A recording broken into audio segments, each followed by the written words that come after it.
Welcome back, folks. Welcome back. I told you you're going to see a lot of me this week. God, that's because the Kindle cross promotion campaign is signing up authors right now, and these three authors are part of the next one that's airing. This is the one that's going to be, I call it tax refund. Hey, listen, it's a tax refund Kindle cross promotion because you can sell couches and you can sell cars with your tax refund ads. Like, why can't we sell Kindle books at a discount, 99-cent Kindle books? So you can go to bizkindlepromo.com to learn about that and sign up your own book. But without any further delay, let me introduce this week's guests. Have you ever thought about your book as a business card that opens doors? It's not just about selling copies. It's about the ripple effects your book creates in your industry and beyond. From attracting the right clients to building a reputation as a thought leader, a book can position you for success in ways you never imagined. But it requires more than just publishing. It needs a plan to engage your audience and amplify your message. And that's why I created the Biz Book Pub Hub. Our experts and community members are here to help you navigate every stage, from writing to marketing and more. So get started at bizbookpubhub.com. And now I'm excited to introduce today's panelists who will share their stories of transformation through the books. Bruce Scheer wrote, "Inspire your buyers, go to market with a story that sizzles," to show how you can craft a clear, compelling narrative that gets everyone from your team to your target buyers on the same page and fired up to take action so you can close more deals and grow faster. Emily Crookston wrote Unwritten, the thought leader's guide to not overthinking your business book, the go-to guide for business owners who want to stop overthinking and finally get their book done without pausing everything else in their business to make it happen. Karin Freeland wrote Grab Life by the Dreams, the essential guide to getting unstuck and living your purpose, your no BS guide to ditching autopilot, owning your purpose, and building a life you're actually excited to wake up to, starting now. Please join me in welcoming Bruce, Emily, and Karin. Wow, I am so excited for this conversation. Bruce, kicking off with you, tell us a little more about the audience you had in mind for writing when you're writing this book. Oh, the audience would be, my client base for sure. I live in the world of B2B sales, marketing, and product, go to market. And I wanted to support teams in doing that. And the primary motivation, Robbie, at the time was I often get requests for support and free consulting services from some smaller businesses, alums that I went to school with, et cetera. And I thought, and I believe in this principle, find a yes for your customer. And so that was a huge motivation for me to write the book. Then I could pass that off to people and be useful to them, even not involving my personal time. And then the other thing was just on the quest for increasing trust and credibility with my buyers. And the book really, Emily, I see you nodding your head. I know I can't wait to read your full book because I'm going to take advantage of that for another book I want to write. But, and it's kind of played through, Robbie, and being both relevant for my target audience and also for me in their eyes. I love the idea of using a book to amplify our time and our impact. So well done there. Emily, I'm going to come over to you. Book is Unwritten. It's for business owners who are too busy getting that. They can't get out of their own way. Tell us a little more about this audience. Yeah. It's a business book about writing a business book, and there are lots of books out there about writing. So why did I write this one? Well, I wrote this book for non-writers. A lot of those books out there on writing are all about helping authors become authors or helping you sell your novel. So this is specifically written for business owners, experts, and founders to help them write their books while they're running their businesses. I'm in the middle of writing my book, and I have to say I bought your book, and now I realize I skimmed it, but now I need to go back and look at it because it's in the final manuscript to the editor stage. So there's still time. There's still time for me to fix things. So, but I wish I'd had that book when I was getting started, because I'm a person who does not identify as a writer. And yes, I am about to publish my fourth book, but that doesn't change the fact that it isn't the first medium that I choose to use. Karin, what about you? Who's the audience that you had in mind? Yeah, Grab Life by the Dreams is really written for that woman who is in corporate and she's ticking all the boxes, right? She's doing everything that society said was going to make her happy. She got married. She had 2.5 kids. She got the high director title or the big 6-figure salary. And she's like, is this it? Like, this isn't really fulfilling. I'm not happy. Society, you lied to me. You said this was going to fulfill me. But she's stuck, right? And she's like, but what do I do? I'm adulting here, right? Like, I got a mortgage and I've got all these expenses and I built this lifestyle. How can I walk away from that? And so this is the blueprint and the permission that she needs to actually take all of those dreams that she's been putting off for some day and bring them to fruition now, because tomorrow isn't promised. And too many people are leaving this earth without fulfilling their true purpose that they were created for. And I don't want that to happen to another person.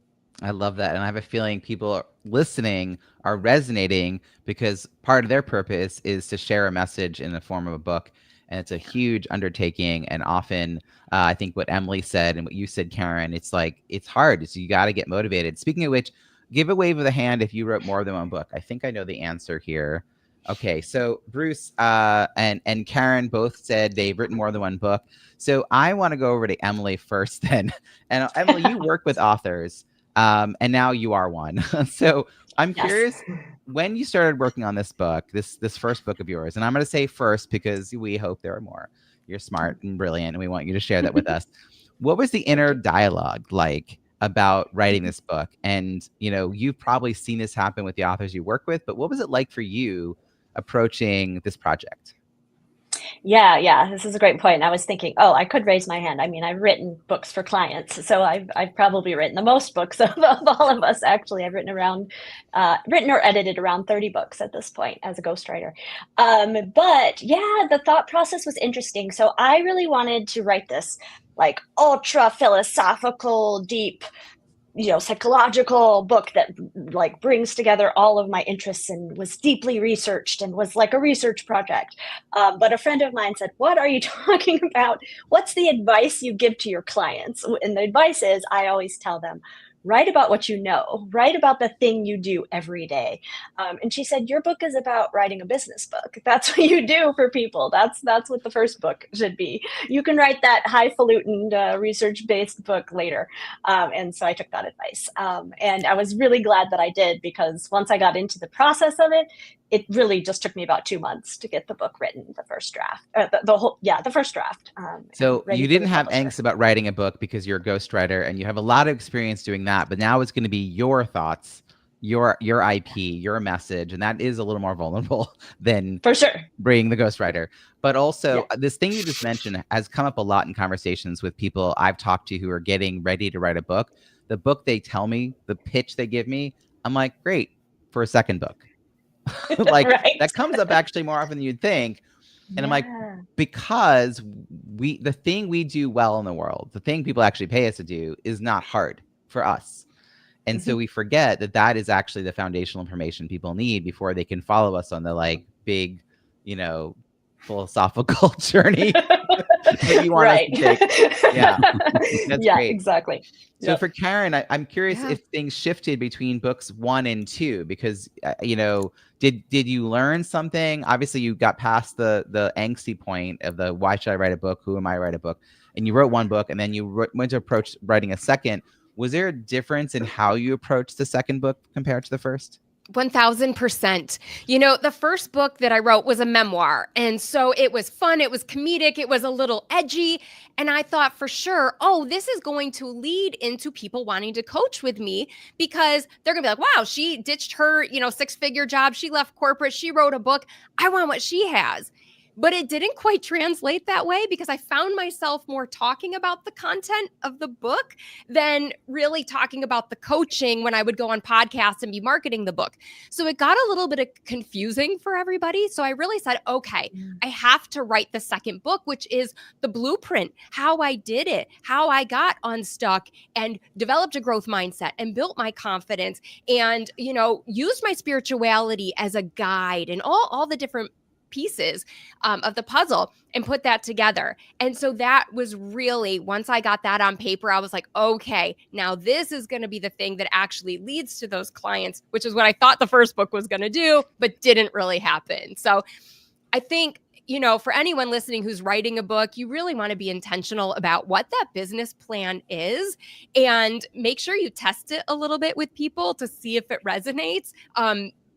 because like you might be surprised and it didn't really work out the way I thought it was going to. Yeah, I mean, some of this we can't quite know until the book's available, but Right. writing with people, as in getting ongoing feedback, testing concepts, selling something that's related to the book. Bruce, I'm going to come actually over to you on this. Between books 1 and 2, I feels like your book 2 is very intentional about the audience that you had. Were you as intentional and strategic with your first book, or does that sort of a lesson learned, kind of like what Karin's saying? Oh, God. First and second, they were kind of a race, a simultaneous race. So Inspire Your Buyers, go to market with the story that sizzles. That one sold thousands of copies and it's done really well. Robbie, and thanks to you as well. It's been in the top 10 sales and selling marketing category 3 times over the last 2 years. So I'm just jazzed about that. The other one's done really well as well. And it was with 35 authors, shepherded by a guy named Mark Schaefer, if you know of him. He just came out with his latest book called Audacious, which is an audacious book. It's really, really good in the world of marketing. He's got 11, big bestsellers out there now. And that collaboration was wild and fun and uplifting for all of us involved. The name of the book is The Most Amazing Marketing Book Ever.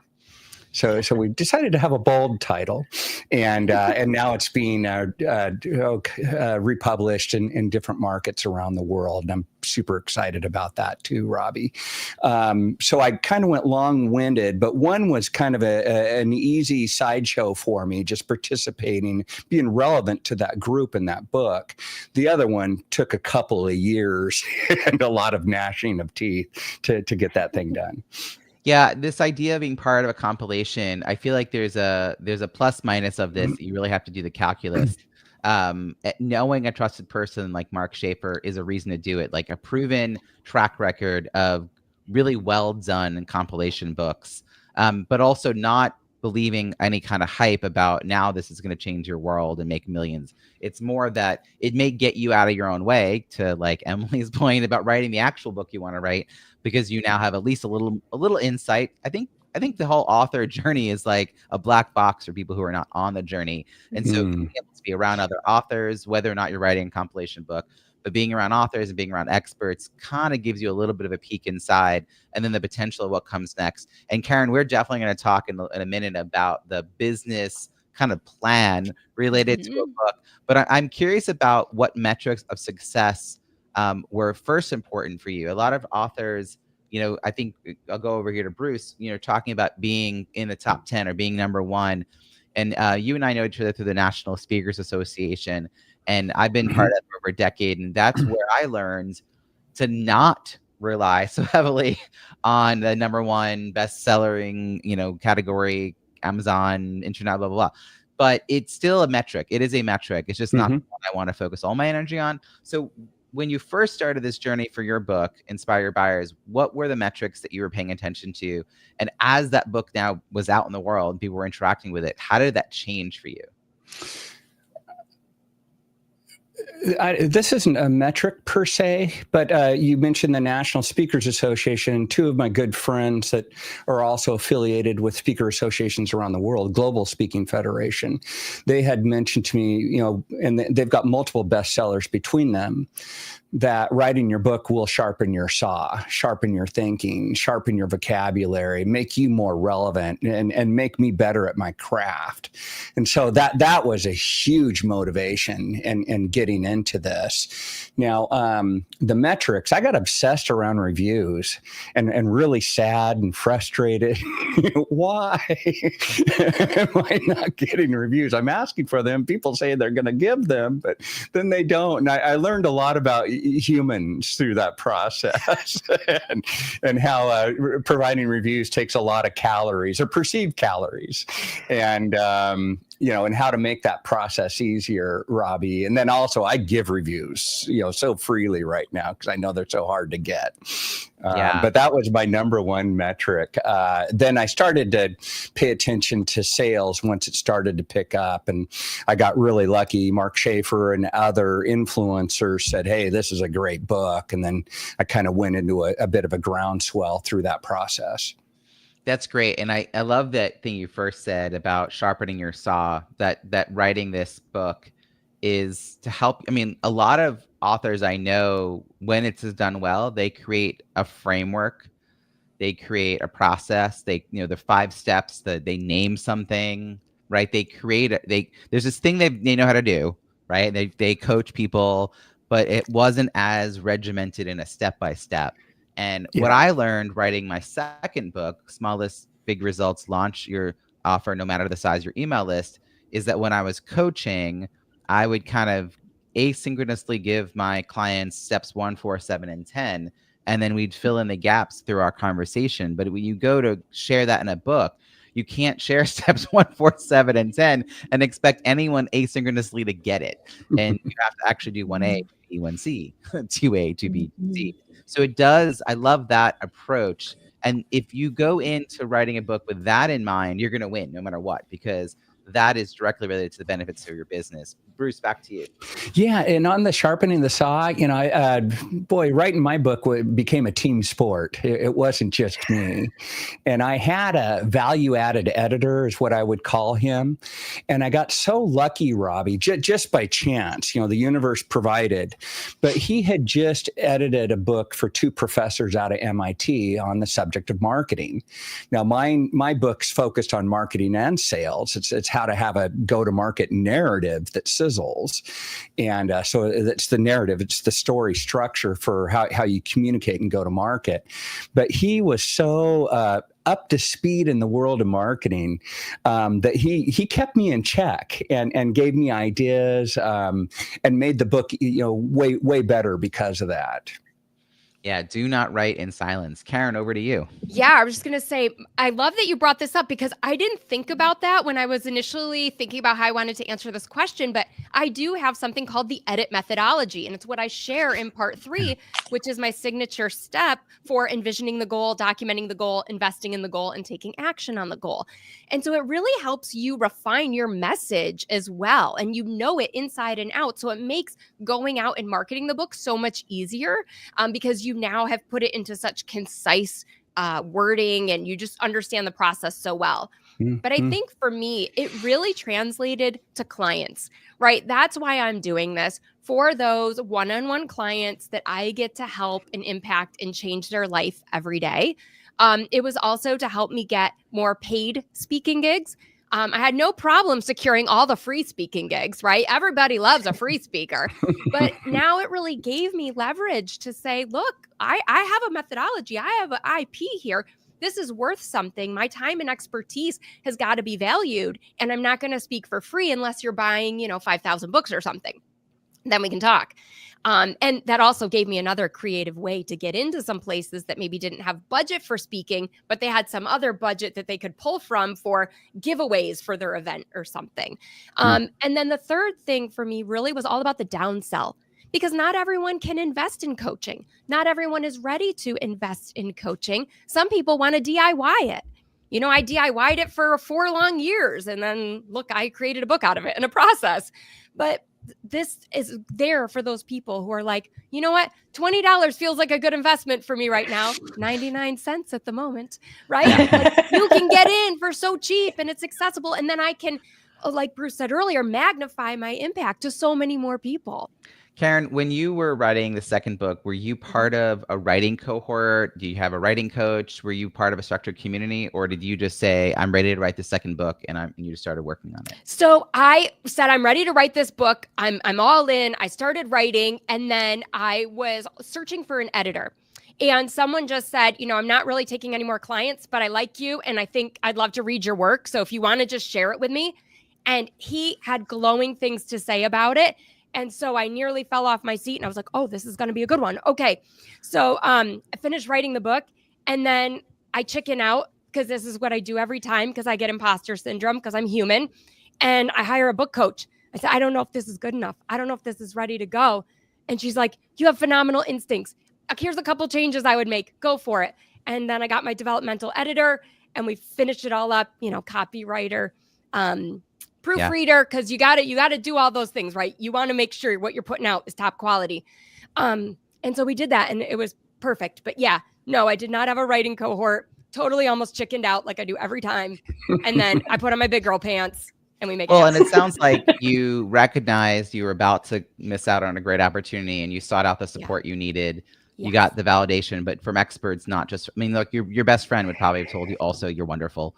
But by getting validation from someone who's actually in the industry, understands kind of how books work and what books sell, I think that's really important. Bruce, I saw your hand, so I'm going to come back to you and then I'll come over to Emily. Bruce. Yeah, a couple things I might just add to the conversation. I had to actually work on my brain, Robbie, to get this book done. And what I mean by that is I decided to narrate it. And I had to train my brain to narrate. So literal brain development came from this whole writing and vocal process. And then you also made me think, Karin, just a little bit. I was finalizing the book as ChatGPT launched. And much to my delight, I went back and took a few chapters and tossed them into ChatGPT to say, how would you punch this up? And the good news was I had a really, really good copy editor. It was, near perfect, the whole thing. But the next book I write, man, I'm going to bring in the big guns, all the large language models and deep research. And, I use that all day, every day anyways in my craft. But to apply that towards a book, I want to get my own stories in for sure and my own personality and character. But I do want to get just multiple perspectives and just nail it by leveraging the power of AI. Emily, having experienced so many books yourself as a ghostwriter and you're writing your own book, and then AI popped up. I know that AI was not part of my first 3 books. It actually appeared right as I was working heads down on my 3rd book. And I was like, nope, not going to be an early adopter. Going to keep working on this thing that I'm already doing. But now the 4th book, one of the ways is I would ask it, how am I not writing this for someone who's new to business? Like if someone's new to business and doesn't know these terms, like am I defining things? Am I contextualizing? Or are people going to be lost? Like, am I doing steps 1, 7, and 10? Right. Yeah. That was a really to say be this perspective and look at this content. Yeah. So there's pieces that I really liked about. I felt like I have a writing partner by being I've got 3 of them. My writing also has an AI quality because I have been trained to write in a certain marketing pace. And so it was being flagged by Grammarly, my own writing. And then I would put it in ChatGPT and say, why? And then say, oh, because you're doing the rule of 3 and it's a very, and you use this phrase and it's very bland. And I was like, oh, I don't want it to be any of those things. I want it to be punchier. And so it would suggest well, given your voice, I think you want to aim in this direction. It's just so interesting to get out of your own head a little bit. So have you dabbled in all this, or are you, how are you sort of integrating these tools, as Bruce put it, Emily? Yeah. It's great. I'm glad this is coming up. I have so many thoughts. But I'm right now using it.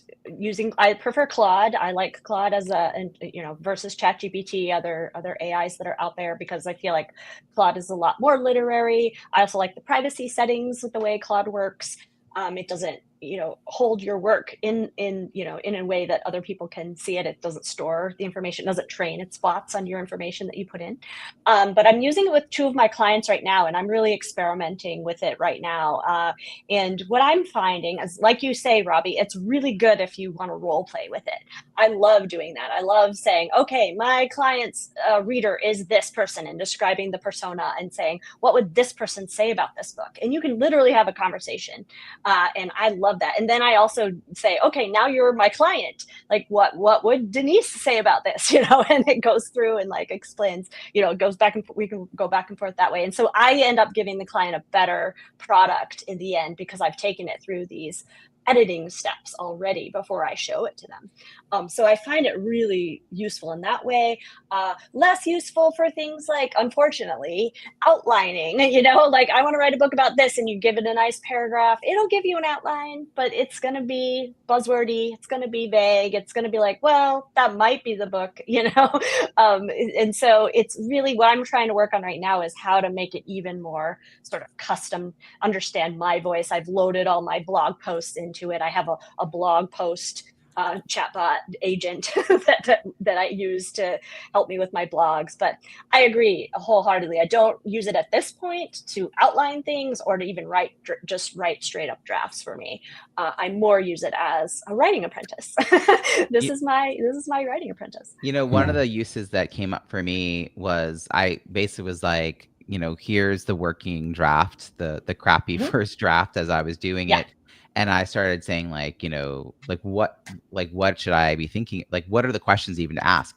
And one of the things it said was, well, you're not, I don't remember how it said it because it's really a funny comment, but it was telling me, the human, that I wasn't putting enough emotion because I have writing a how-to book and I'm so close to the how-to that I don't think about how hard it can be, how vulnerable it can be to A, write a book, B, to reach out to people, like all the noise in our heads. And it said, you might want to address that in these 4 or 5 places as you're discussing. You don't need to say a lot, but you're going to want to kind of acknowledge that before you give them that. I'm like, of course. Like, I always start with mindset, but it's so funny how I was working, like the draft that I was working from or the outline was very structured around like, these are the steps. So that's kind of how I had approached it. But now that it's becoming a book, I need to kind of go back and add that in. So, it is remarkable the humanity that I was being taught by by the robot. Yeah. I also found something really interesting out, and this is true for ChatGPT. I don't know how it works for like Claude or Perplexity, but my assistant said to me, ask your ChatGPT what its name is. And so I did. I said, by the way, I've been meaning to ask you, like, what's your name? Like, what should I call you? And it said a few things, and eventually it said a name. And I told mine's name Sage, which I think is very clever. Hey, Robbie, this is kind of getting weird. No, I'm kidding. And so here's the thing. She said, my assistant, my actual human assistant said, if you're not kind to your AI, it will just say, my name is ChatGPT. Like, so it is taking a personality response, right? Like if you're just like, kind of like directive, it's going to be like, well, I'm just your bot. And so I just think it's just so interesting how it's a reflection of how we're interacting with the world. So when the overlords come, I hope that I'm on the right ship. Name your AI. You heard it here first. Ask your AI what their name is. My wife and I were asking ChatGPT verbally last night on the couch about a certain type of vegan cheese. And when we were done, I'm like going, thank you. That was really informative. And it's like, oh, no problem, Bruce. Let's do it again. And my wife's like just going, why in the hell are you saying thank you and stuff? And I'm like going, because when they take us over, I want them to remember that I was nice. Well, and I also think we're training them to be nice to us, right? Like if we are. Oh, totally. Yeah, truly. I changed the AI voices for all of my app things that are, in my house to male voices, because sometimes you are a little like, do this thing, play this thing, like very terse. And I didn't want my kids to hear that's how you talk to women. And the default voices are all women. Nice. We're getting way off topic. Very interesting though. Karin liked that last also, there's some science behind it. You get better results when you're kind. The model responds differently. Yeah. Which is true for humans too, by the way, just a note. Yeah.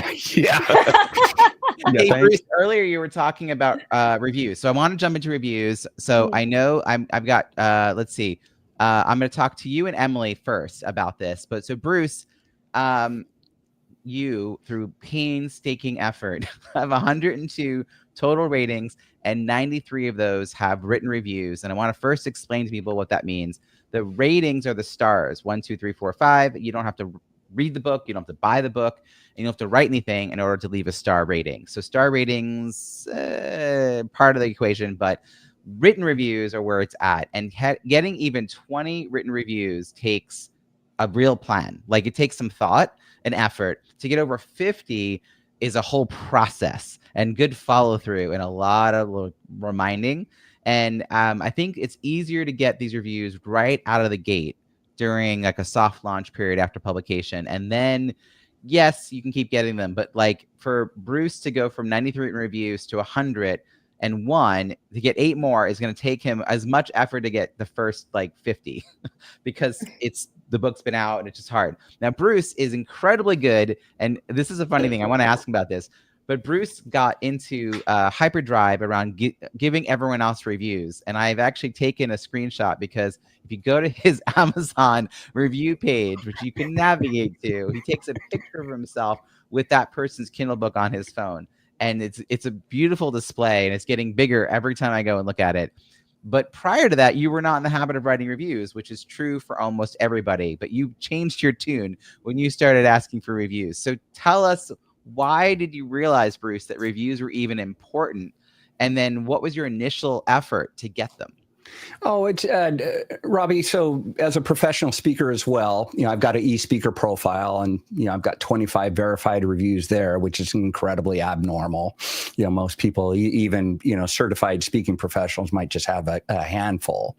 But I just have discipline around perception, credibility, and want to make sure that happens. And so I'm not bashful in asking, but I also try to be helpful. And that's what I've learned, that if you're helpful and helping someone else give you a review versus just making an ask and then just putting the monkey on their back and expecting them to do a lot of work for you, can you help them help you? And it's funny. One of the guys that even helped me on the book title for Inspire Your Buyers, Go to Market with the Story That Sizzles, he's got multiple bestsellers. And I said, hey, could you write me a review?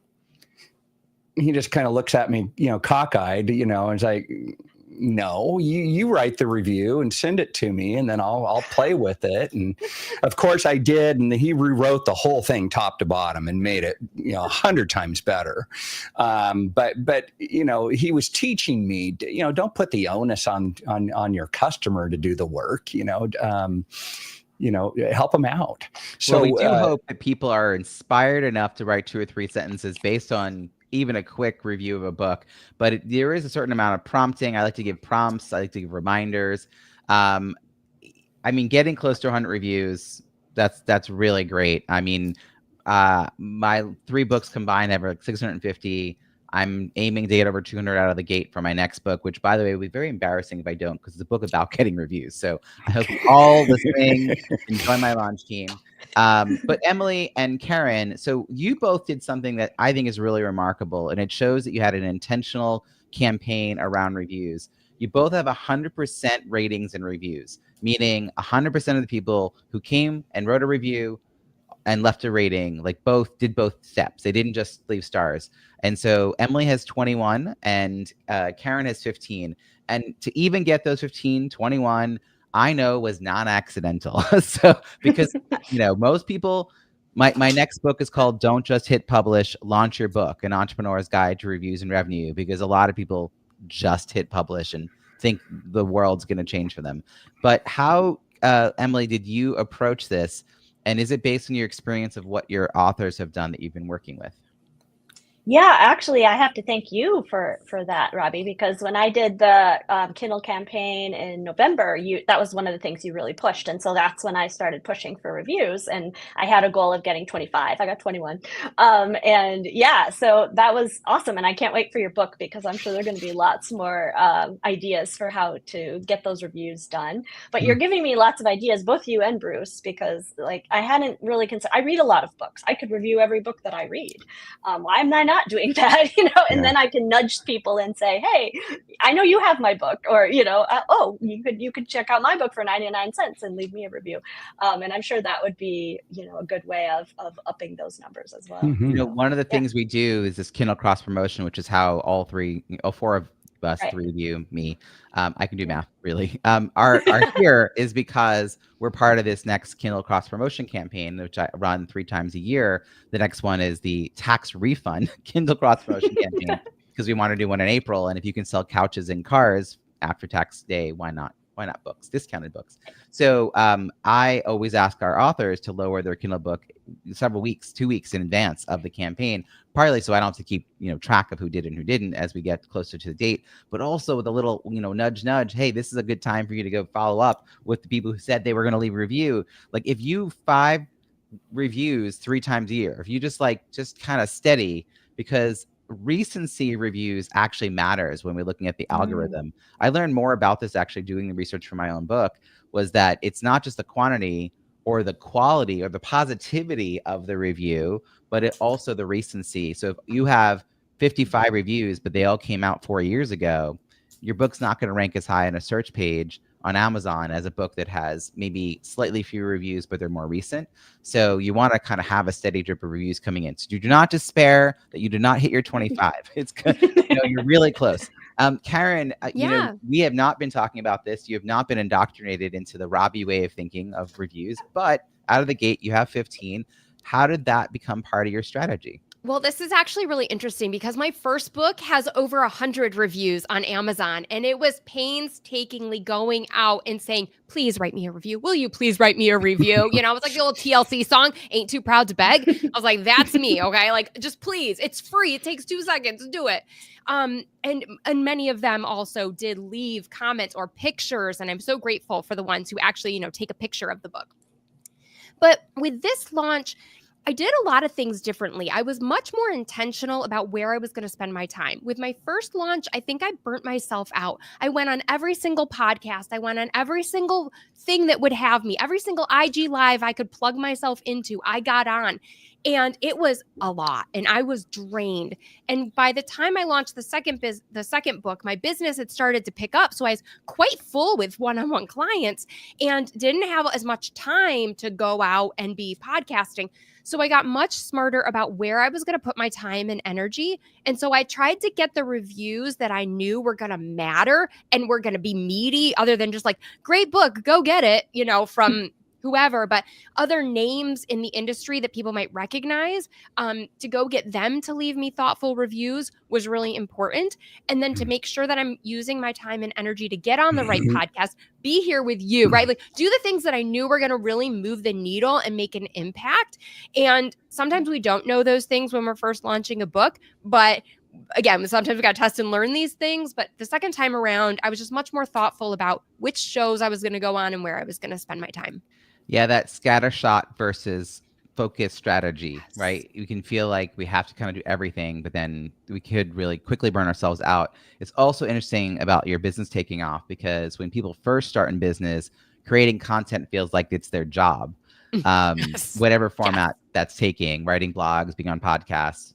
But then they finally start making money and they realize content creation is a good marketing plan, but it should not be their entire day, because then they're not serving clients and they're not pipelining to create new experiences for clients. So I was looking at your memoir. Congratulations. You have 110 ratings and 77 written reviews. That's phenomenal.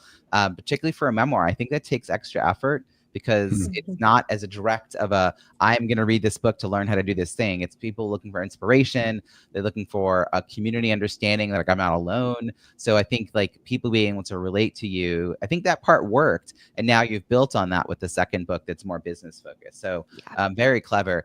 Beyond reviews, I'm curious about what was challenging for you to move forward with this.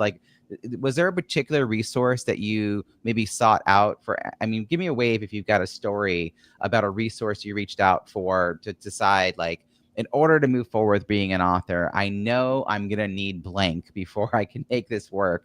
Was it naming your AI? No, it wasn't naming your AI. Bruce, do you have something that you knew you were going to need in order to do this well? That got me into the game?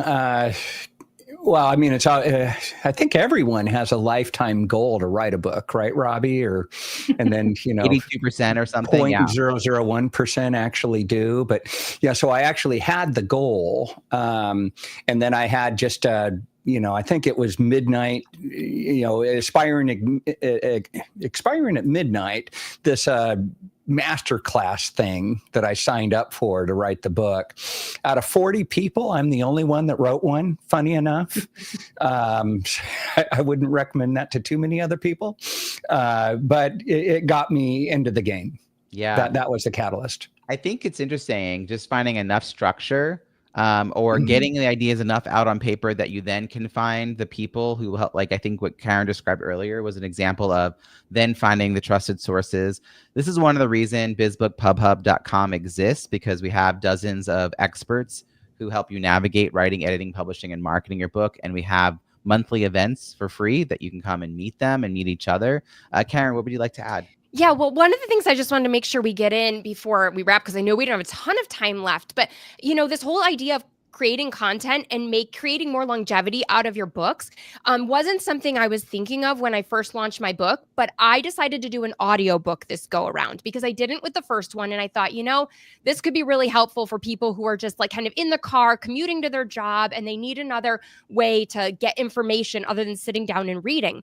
But what that also prompted me to do was create a workbook, a companion workbook and journal that could go along with the audiobook or the ebook so people could actually write down and do all of the exercises that are in my book. Because it's not just a self-help book that you read, but there's actually a make it happen section at the end of each chapter that says, okay, now take everything you learned, apply it to your life so you can actually get the transformation.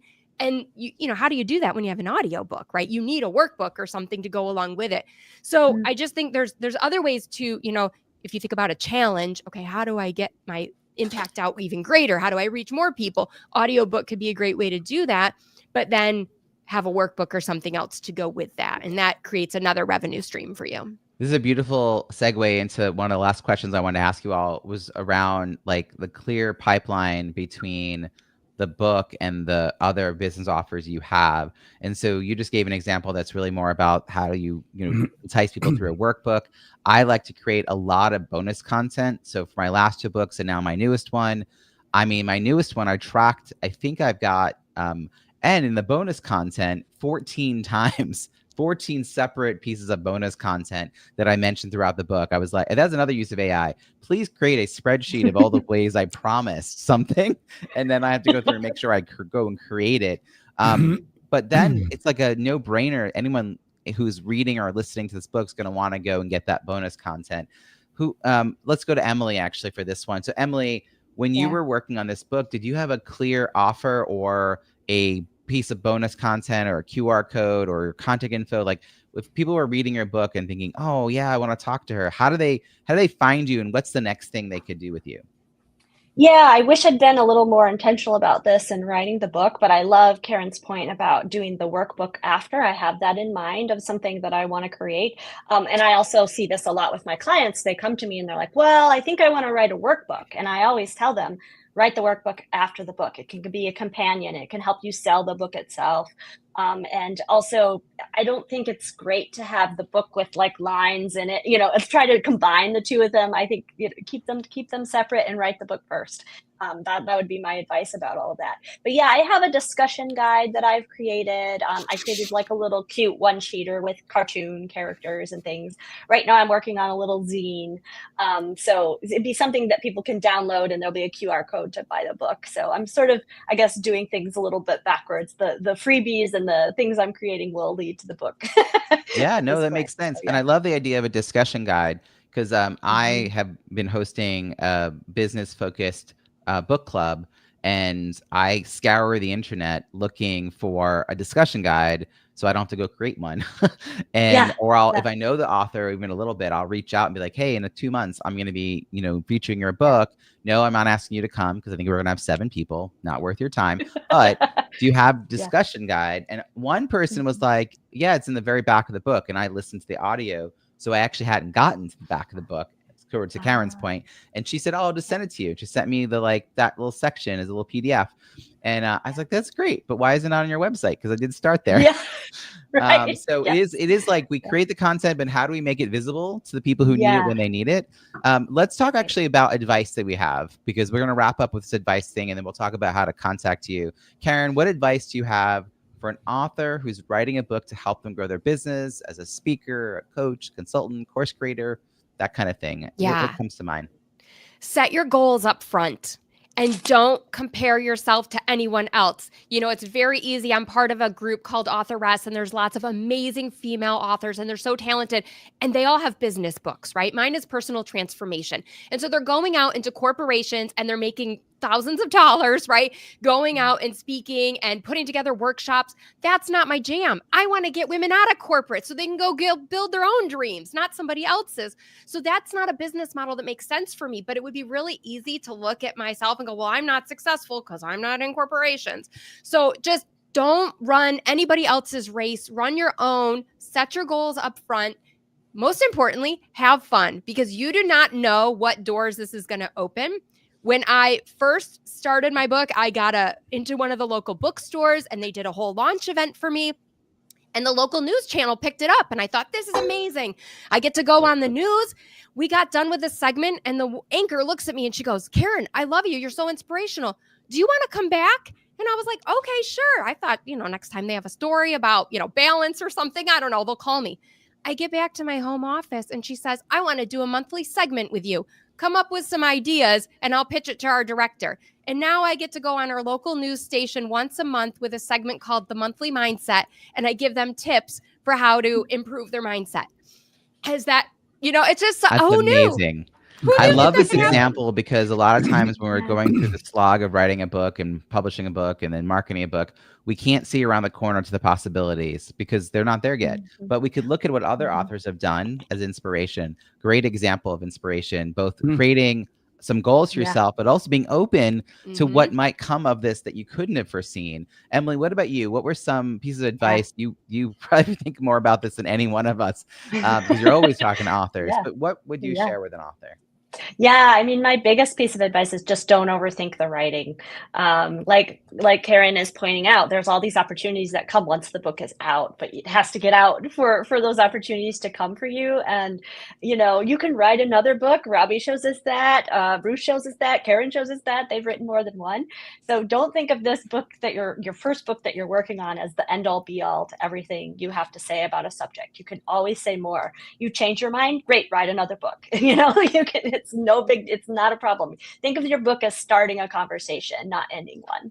And I think that that takes a lot of the pressure away. And you can stay curious about Emily, you remind me of advice I got from my National Speaker Association friends about selling book one. They said, oh, you write books 2 and 3.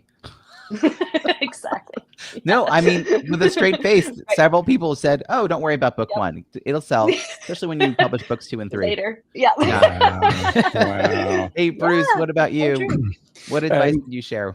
For a new person getting into the game, I just what worked for me was focus on you, make it a gift to yourself, prioritize that time.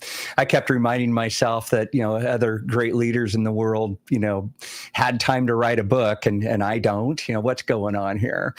So prioritize, set aside the time. I did morning times. I've got this yurt in my backyard, nice beautiful little couch. I bought myself a new little iPad, and that was a special time for me to knock out the book. And then I agree with everyone else. Opportunities will just come from out of nowhere. I had a guy book time with me on 14 boards down in Silicon Valley.